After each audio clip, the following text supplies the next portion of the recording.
आली नाही, बुद्धीनं चालत नाही, त्यास माणूस म्हणावे का? ओळखलात का? मी आहे सावित्री, सावित्री ज्योतिराव फुले. सातारा जिल्ह्यातील खंडाळा तालुक्यातील नायगावच्या खंडोजी नेवाजी पाटलांची मी कन्या. अवघ्या 9व्या वर्षी माझे लग्न ज्योतिराव फुले या माणसाशी झाले आणि हळूहळू मला कळायला लागलं, ज्या माणसाशी माझे लग्न झाले तो एक साधारण माणूस नाही, तर या जगाला ऊर्जा देणारे क्रांती सूर्यच आहे. त्या काळी बायांना उंबरा ओलांडायची पद्धत नव्हती. बाईच्या जातीनं कसं, आपण बरं, आपलं घर बरं आणि आपल्या घरातली चूल. तेव्हा स्त्री पुरुष लय भेदभाव होता, पण त्याच्यावर फक्त एकच उपाय होता, तो म्हणजे शिक्षण. असेच ते एकदा शिक्षणाचा प्रसार करताना एका शाळेत गेले.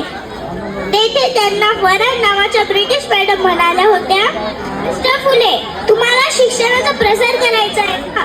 So educated the woman first, because woman educated the be house educated. पण तुम्ही लोक वुमनला घराच्या बाहेरच पडू देत नाही. So bad mister Phule. झालं. ते आले की माझ्याजवळ पाठीपेज घेऊन आणि म्हणाले, सावित्री, आजपासून मी तुम्हाला शिकवणार. झाला सुरू माझा अभ्यास. बे एक बे, बे दोन्ही चार, काना मात्रा विनंती सार सार. मी लिहायला शिकले, वाचायला शिकले आणि पुण्यातील भिनेवाडा येथे आम्ही मुलीची पहिली शाळा काढली. आम्ही पहिली शिक्षिका आणि मुख्याध्यापिका झाले. शेळपटासारखं जगलत ना तर काम तमाम होईल, पण वाघासारखं जगलत ना तर नाव होईल. मी शाळेत जाताना माझ्या अंगावर शेण फेकले, दगड फेकले, शिव्या दिल्या, पण आता माझ्या सहनशीलतेचा अंत झाला होता. आणि अचानक माझ्या समोर एक धतिंगड येऊन म्हणतो, काय ए किवडे, कुठं निघालीस? आधी आमच्या पोरीबाळींना शिकवणं बंद कर.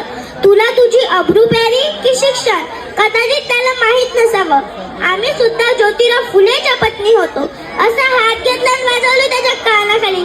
आज झालाय तर थोबाड फुटला, पुन्हा येशील तर धरती तुझ्या रक्ताने रंगवेल. असे करत मग सावित्रीबाई झाली, सावित्रीबाई झाली. अहो, बघता बघता आमच्या 18 शाळा सुरू झाल्या, कारण आनंद होता तो आया बायांना शिकवण्याचा.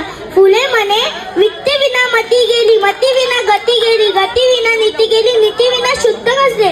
एवढे सारे अनर्थ एक अविद्येने केले.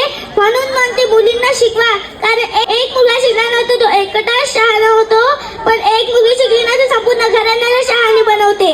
म्हणून म्हणते मुलींना शिकवा आणि या देशाच्या साक्षरता वाढवा. मनपूर्वक धन्यवाद. जय हिंद, जय भारत.